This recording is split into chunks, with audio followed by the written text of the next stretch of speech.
Welcome to the station of decapitation without your head. I'm Nasty Neal, and I'm joined by a lot of people here from Redux Redux. We got the McManus brothers, Jeremy Hello, Holm, hello. and we got the lead, Michaela McManus. Hi, hi. Hello. So first of all, I love this movie, not just because you're all here. This was great. So if someone would like to give folks an idea of what the movie's about, if they're not aware yet. Yeah, sure. So the movie is about a woman, Irene Kelly. She has her hands on a multiverse machine, and she goes from universe to universe looking for one where her daughter is alive, because you'll find out she was kidnapped and murdered. But as she goes to one to the next, she realizes all the universes are remarkably similar, and her daughter is dead in all of them. And so she changes her objective. She figures, if I can't find my daughter, at least I can kill the bastard who did this to her. And so she kills this guy again and again and again, and becomes addicted to the revenge streak, but offering very little catharsis, and she's putting her own humanity in jeopardy. Now, I went into the movie totally blind, which is the best way if you can go into a movie. And so, yeah, I didn't realize it's like science fiction.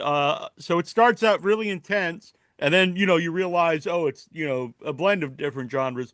So when you watch it with an audience, when you get to that point, what's like the reaction like from the audience?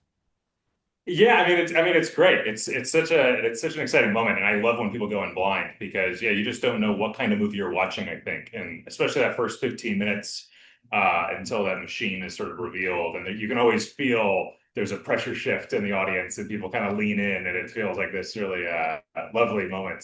So yeah, for sure, it's an exciting moment for sure. And so now Irene, I know, is it Michaela or Irene? I'm sorry. It's Michaela and I play Michaela. Irene. Yeah, Yeah. yeah, Irene in the movie. So Yeah. I know you worked with the McManus brothers before. So well, first of all, did you guys have her in mind for the lead and when you're writing it? Well, it was one of those things. We were writing it, and originally the thought process was that maybe she might be a grandmother, and so we were leaning into it, and so we weren't thinking of Michaela at first. And it took us a long time to get this to the screen. It was about 10 years. And Michaela is our sister and also our favorite actress. Oh, And okay. I so didn't thinking realize these that. moments, yeah, thinking one of those moments where once we raised the money, we realized actually there's no reason this can't be more of a story of a mother and not a grandmother. And so we rewrote the script, and we couldn't be happier. It's a really exciting moment for us. Well, I want to ask Michaela how she knows you guys. Then we've answered that question, but what did you think? Really well. I've known them since they were born. Yeah, very long-term relationship. Yeah, no, and we started making movies when we were kids. So, getting to do it on this scale is awesome. I mean, we worked together a few years back on Block Island Sound, and I hope we just continue doing so because it's a really fun dynamic.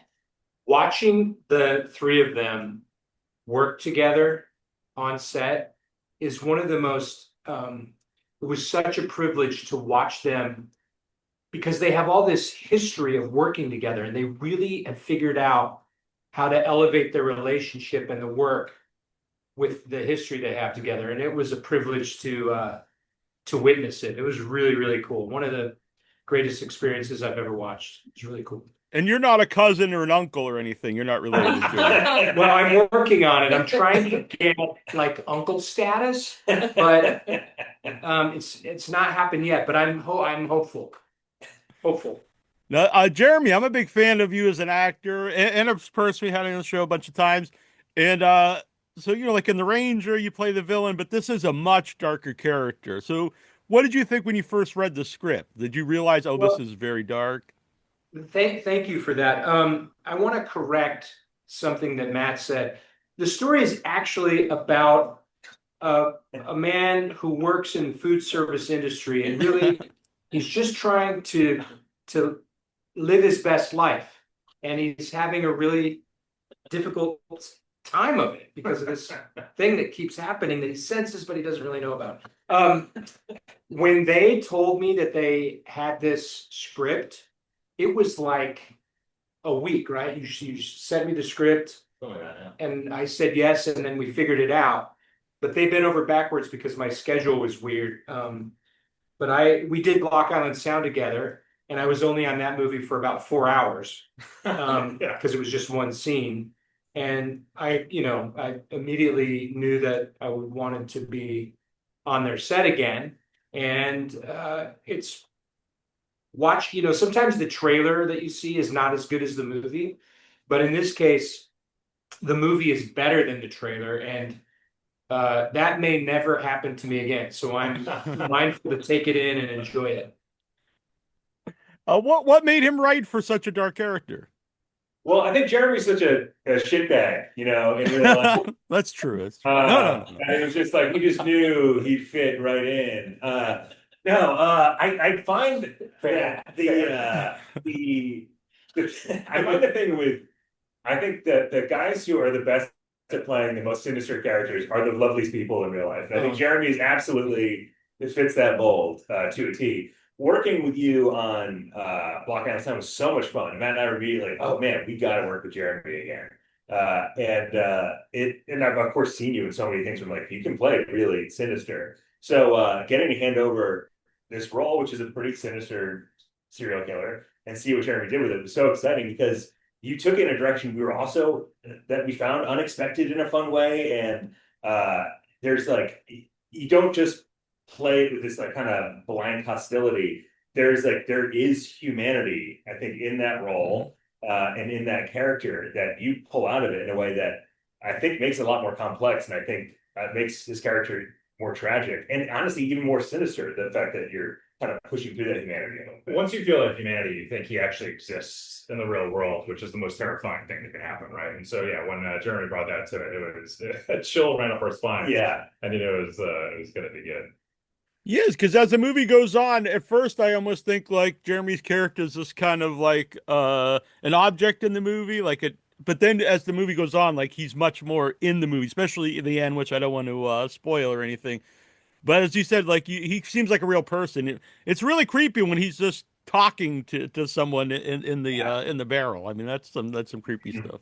Yeah. There's a softness to the way he's got such an imposing presence, and then but he has this kind of tenderness to the way he did the role. That was it's great. There's one line that always sends chills up my spine when Jared delivers it. It's when he says, "Do I know you from somewhere?" Yeah, I think that's like always gets me. Like, oh, it's so casual. It's like he ran into someone at the grocery store at this really bleak moment, and there's just something about it that really gets under my skin.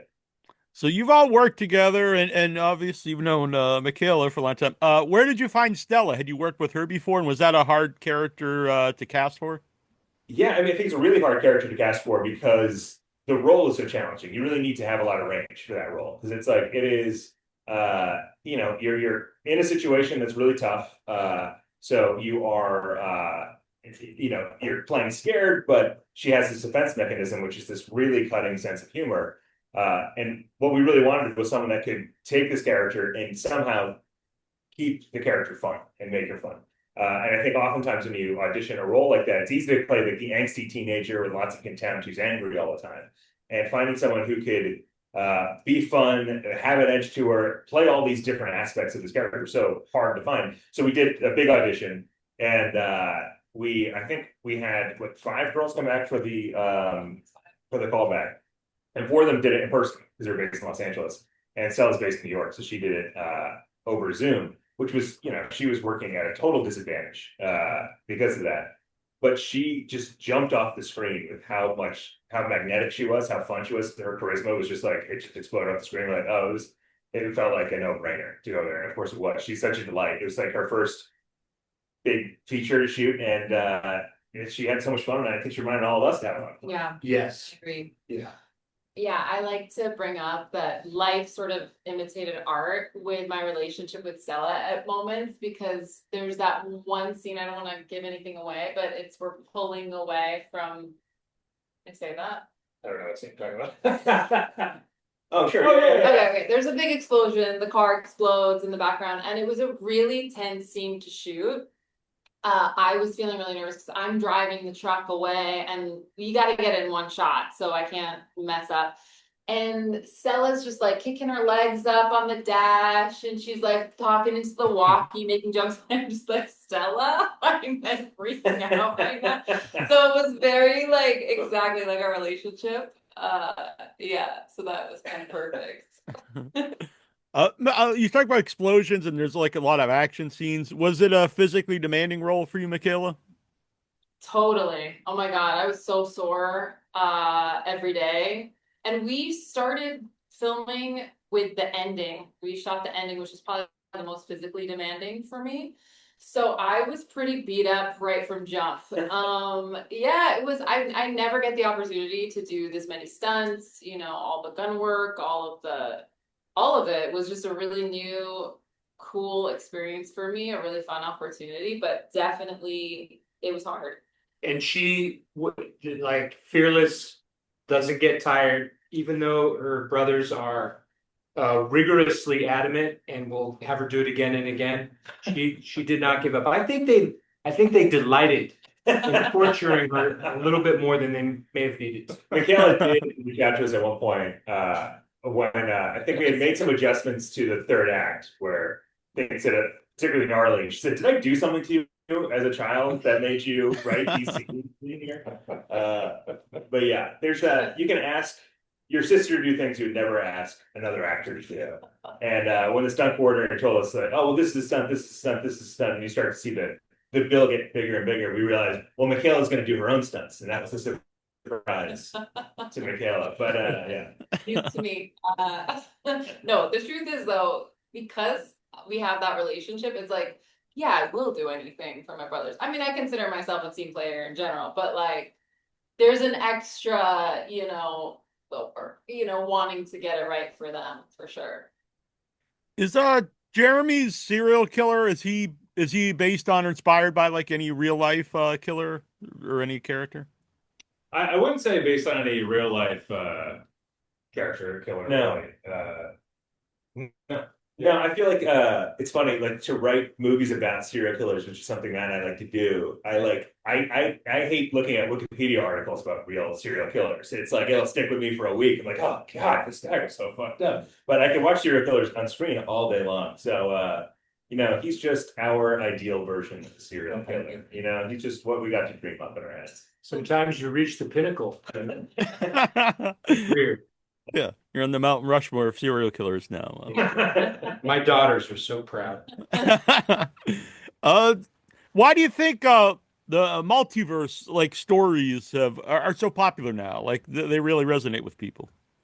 It's kind of a interesting phenomenon for us. When we first started writing this idea and came up with the idea, it really wasn't in the zeitgeist. And we thought, shit, we're gonna have to communicate to the audience exactly what the subgenre is and how it works and how it's different than time travel. And we're like, that's gonna be kind of a big thing, a burden to bear. And then by the time we actually got to make the movie, they're fucking everywhere. And so we're like, we just cut that whole monologue out of there, and we're like, all right, we gotta kind of do this one clean.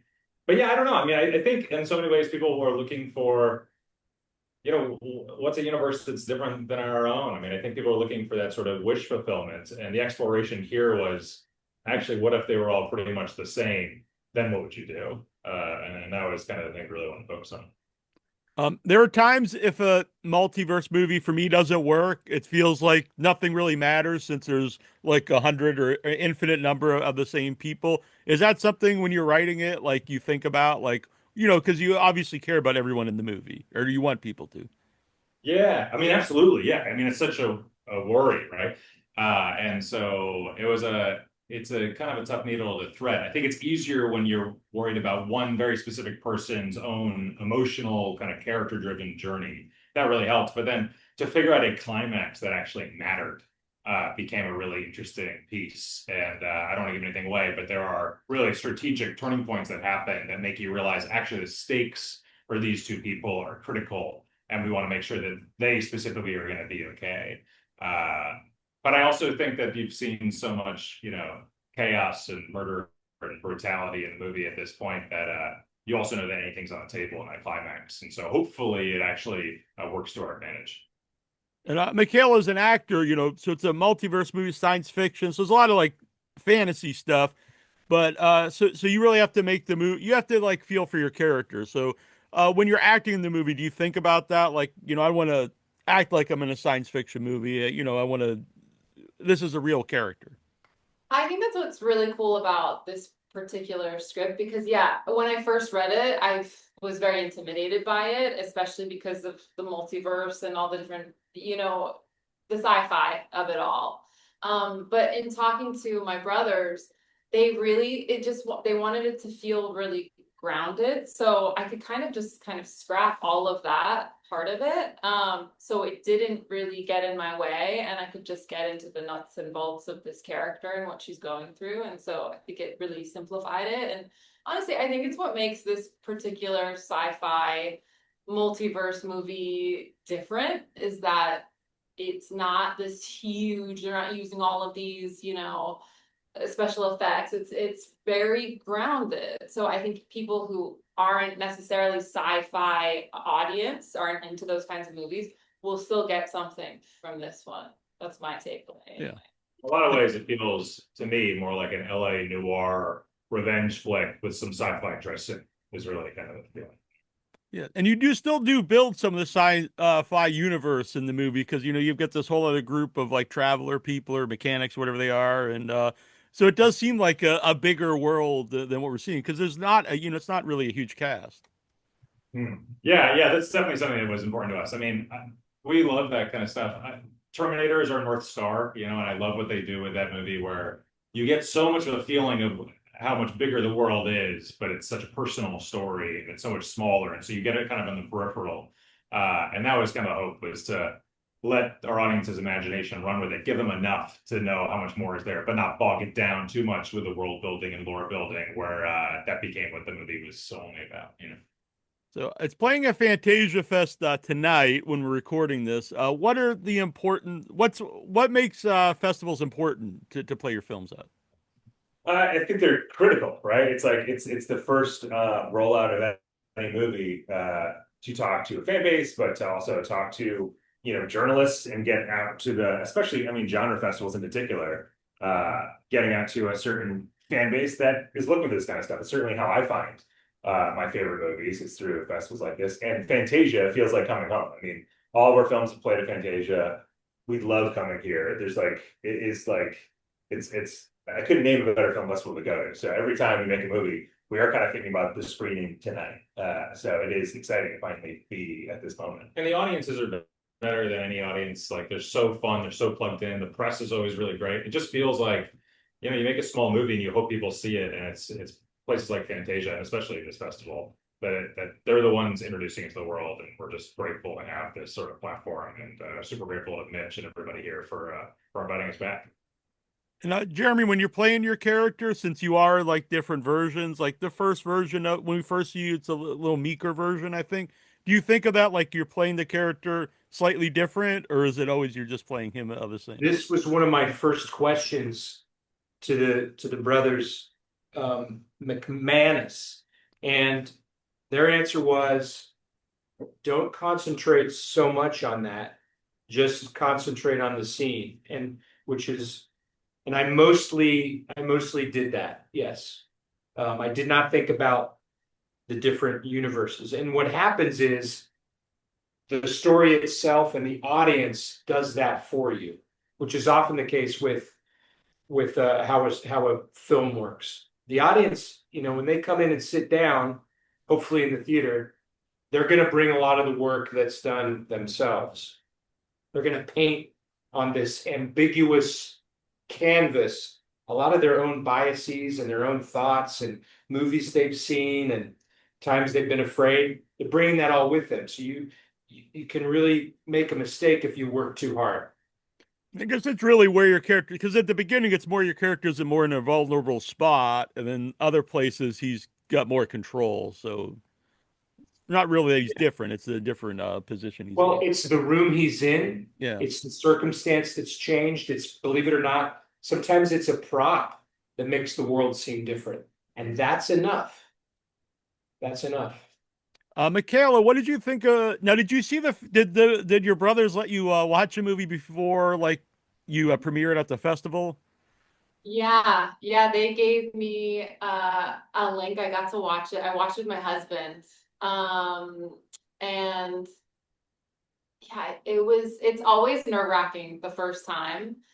And it's always hard. The first time I'm watching it, I'm just seeing it, I'm seeing my performance and I'm getting really self-critical, and it takes a couple times for me to really be able to like let go of that and really enjoy the movie. But it was cool to watch it with my husband, who's in the business as well, and he can be not a tough critic, but he's an honest critic, I would say, and he was so thrilled with watching this movie, and I will never forget the look on his face, like as it's going on, this is really good. Like he was really, really engaged, and so that was really exciting because I can use him sort of as my eyes as to like how the movie's playing. Yeah, Because when you're working inside of it, it's so much harder. You have no idea. Yeah. Yeah. yeah, and you also don't know how it's going to be edited or the score Exactly. or anything. Yeah, Like that. Totally. There's so much that comes into play after we're already done and out of there. Yeah.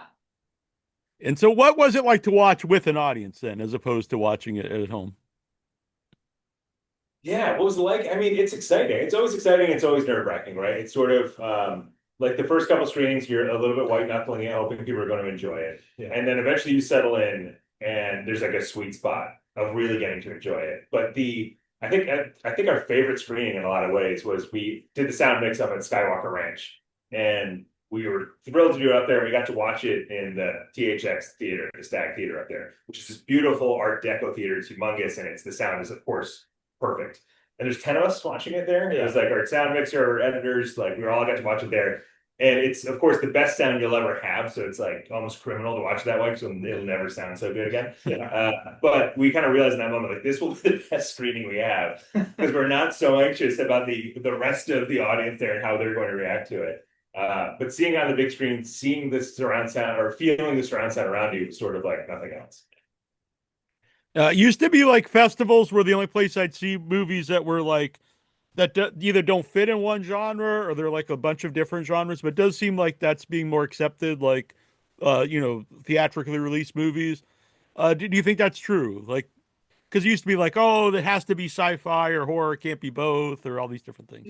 I think there's such an appetite from audiences from genre bending stories these days. And I think the more you bend it, the more excited they are. And so you're getting all sorts of movies like that, but especially like you look at something like Barbarian, and I think that made a lot of executives go like, oh shit, actually people love it when they think they're going down one path and it's a totally different path. And so that's opened it wide for us. And it's a lot of how we work. A lot of our movies and development and stuff is always kind of taking a few genres, pairing them together to make something new. Jeremy, have you watched it with an audience yet?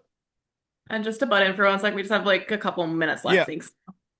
Yeah, I was with them down in Texas when we saw it for the first time, and I don't like to see them. Like, they offered to send me a link, and I want to see it in the theater first.